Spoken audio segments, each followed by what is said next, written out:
দুনিয়া থেকে বিদায় হয়ে গেছেন। ইন্না লিল্লাহি ওয়া ইন্না ইলাইহি রাজিউন। তিনি লিখতেন খুব দারুণ কথা। তিনি আমার বাড়িতে আসছিলেন, তিনি আমাকে একটি মায়ের গজল তিনি লিখে দিয়েছিলেন। এই গজলটা আমি গাইব বলে উনি আমার ইনবক্সে এখনো দিয়ে রাখছেন, কিন্তু আমার ব্যস্ততায় আমি যেতে পারি নাই। লোকটা তৃতীয়বারের মতো স্ট্রোক করে হসপিটালে তিনি ইন্তেকাল করেছেন। বলুন না ইন্না লিল্লাহি। আমার দাদু ভাই বলে ডাকতো, দাদা ভাই ডাকতো। আল্লাহ যেন তাকে জান্নাতবাসী করবেন, আমিন।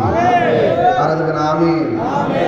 তিনি একটা গজল লিখছিলেন, এই গজলটা আপনারা শুনছেন, আমি গাইলেই বুঝবেন যে কোন গজলটা তিনি লিখছেন আর কোন গজলটা সারা বিশ্বের মানুষে গায়। বাড়িওয়ালা নাই রে বাড়ি নাই রে দুনিয়াতে, বাড়িওয়ালা নাই রে বাড়ি নাই রে দুনিয়াতে। তিনি লিখছেন, এখন তিনি বাড়িওয়ালা, তিনি চলে গেছেন, এটাই পৃথিবীর নিয়ম। কিন্তু এই গজলটা জীবন থাকবে, ওনার জন্য দোয়া করবে। কথা বলে ঠিক না? বাড়িওয়ালা নাই রে বাড়ি নাই রে দুনিয়াতে, বাড়িওয়ালা নাই রে বাড়ি নাই রে দুনিয়াতে। চোখেরই পলকে তুমি হতে পারো লাশ, চিরতরে বন্ধ হবে তোমার নিঃশ্বাস।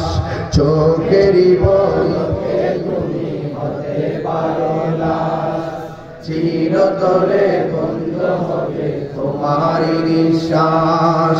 হবে তোমার নাম মসজিদের মাইকে, হবে তোমার নাম মসজিদের মাইকে। বাড়িওয়ালা নাই রে বাড়ি নাই রে দুনিয়াতে, বাড়িওয়ালা নাই রে বাড়ি নাই রে দুনিয়াতে। যাদের সাথে চলতে তুমি দিবানিশি, জানা যায় শরীর হবে তোমার প্রতিবেশী। ও স্বজনের নিয়ে যাবে,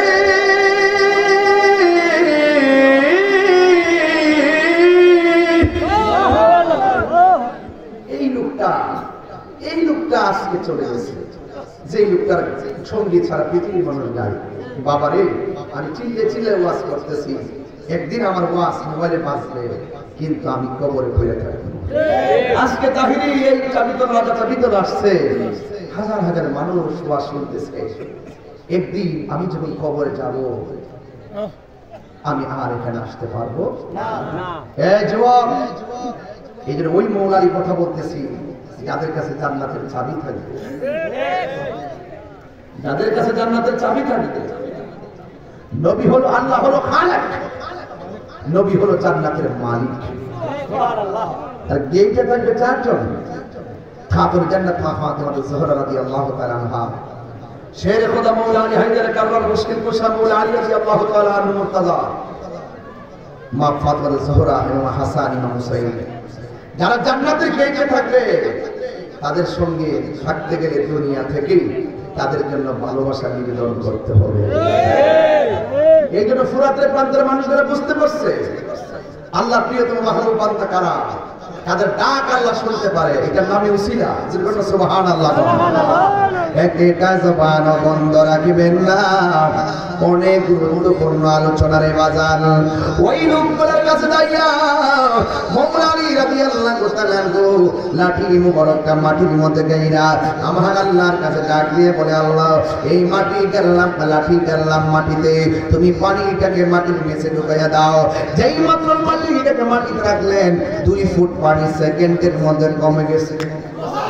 আরো বড় করে বলেন না সুবহানাল্লাহ। আরেকবার কি করলো, আরেকবার তিনি লাঠি মুবারকটা নিয়ে মাটির মধ্যে গেড়ে দিলেন, আবারও কয়েক ফুট পানি কমে গেছে।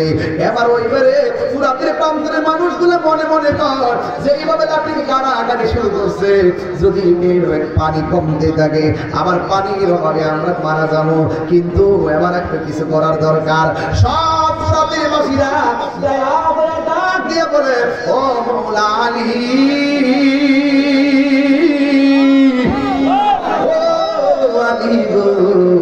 আর পানি কমাইতে হবে না, আপনার বলেছিলেন আমার আল্লাহ রাব্বুল আলামিন যতটুকু পানি কমাইছে আমরা যথেষ্ট চলবে, আর পানি কমাইলে আমরা বিপদে পড়ে যাবো। এখন আমার একটা কথা আছে আপনাদের দরবারে, যে ফুরাতের পানি বাইরে যাওয়ার কারণে ফুরাতের পাশের মানুষগুলা ভাইসা গেছিল। মাওলা আলী রাদিয়াল্লাহু তাআলা দুই সন্তানকে সাথে নিয়ে ওই ফুরাতের প্রান্তরের পানির মধ্যে ফাটা লাগাইয়া দিল। হ্যাঁ বন্ধুরে, দুঃখ রাখবো কোথায়, কষ্ট রাখবো কোথায়, যেই ফুরাতের প্রান্তরের মানুষগুলোর জন্য মাওলা আলী যায়া তদবির করলো। আজকে ওই ফুরাতের বাসীরা মাওলা আলীর পরিবারের জন্য, হাসান হুসাইনের জন্য ফুরাতের পানি বন্ধ করে দিছিল। মনে আছে রে বাবা? এই যুবক, এই পানিটা যদি ইহুদিরা বন্ধ করতো মনটার মধ্যে বুঝ দিতাম। ওই পানিটা যদি খ্রিস্টানরা বন্ধ করতো মনটারে বুঝ দিতাম। ওই পানিটা যদি হিন্দুরা বন্ধ করতো আমরা মনটারে বুঝ দিতাম। ওই পানিটা সেই দিন ইমামে আলী মুকামের জন্য বন্ধ করছে কে জানেননি? বন্ধ করছে টুপিওয়ালা, বন্ধ করছে দাড়িওয়ালা, বন্ধ করছে নামাজিওয়ালা। ইসলামের সবচাইতে বেশি ক্ষতি করছে মুসলমানদেরকে। কথা কোন ঠিক কিনা? এই মুনাফিকি এখনো আছে না না? এই মুনাফিকদের কারণে আজকে ফিলিস্তিন মাইর খাইতেছে ইসরায়েল আগ্রাসনের কারণে। কথা বলেন ঠিক কিনা? যদি ওই বিভিন্ন ক্ষমতাধর মসজিদ রাষ্ট্রগুলো তারা যদি ঐক্যবদ্ধ হয়ে যাইত, তাইলে ইহুদিরা অন্তত পক্ষে আমাদের সঙ্গে যুদ্ধ করতে না শুধু কিন্তু আমাদের ক্ষতি করত না। কথা কোন ঠিক কিনা?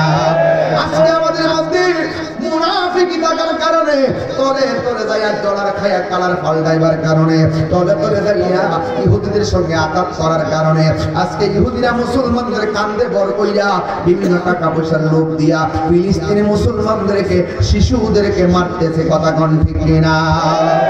এই জন্য আমি মাঝে মাঝে বলি আল্লাহুম্মা হাফাজিল মাসজিদাল আকসা, আল্লাহুম্মা হাফাজিল মুসলিমিন আল ফিলিস্তিন।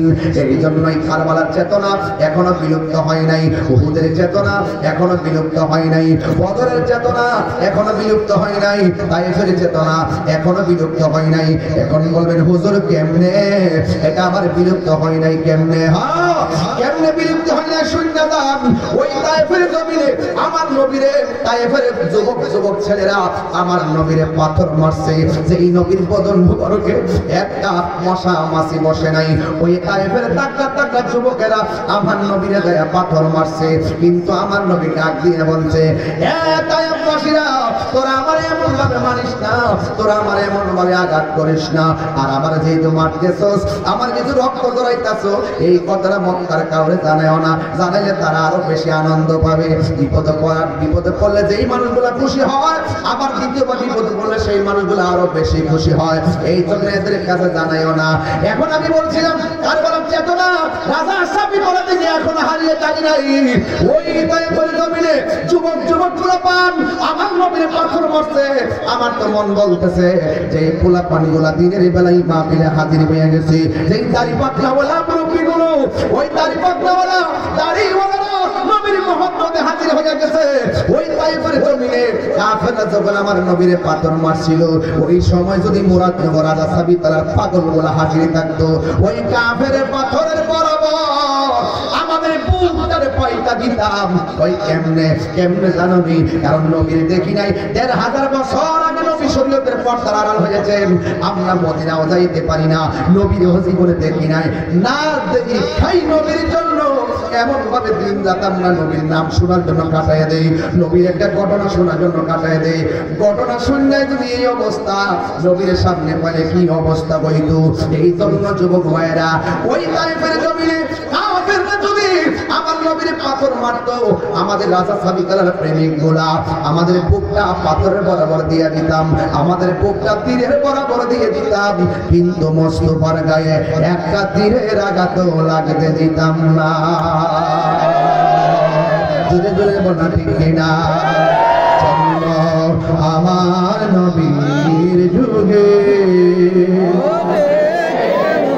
সবাই জবান খুলে কোন জন্ম আমার নবীর যুগে হলে কেমন হতো দুনয়নে রাসূল পাক দেখলে কেমন কেমন হতো দুনয়নে রাসূল পাক দেখলে কেমন হতো জন্ম আমার নবীর যুগে সবাই বলেন জন্ম আমার নবীর যুগে আসিত বেশে হজরতে বেলালের মধুর আজান সেই আজানে ছিল মন প্রেম মুগ্ধ রহমান আসিত ভেসে হজরতে বেলালের মধুর আজান সেই আজানে ছিল এমন প্রেম মুগ্ধ রহমান দয়াল নবীর পিছে নামাজ পড়লে কেমন হতো দয়াল নবীর পিছে নামাজ পড়লে কেমন হতো দুনয়নে রাসূল পাক দেখলে কেমন হতো দুনয়নে রাসূল পাক দেখলে কেমন হতো জন্ম আমার নবীর যুগে মন হতো আল্লাহ আল্লাহ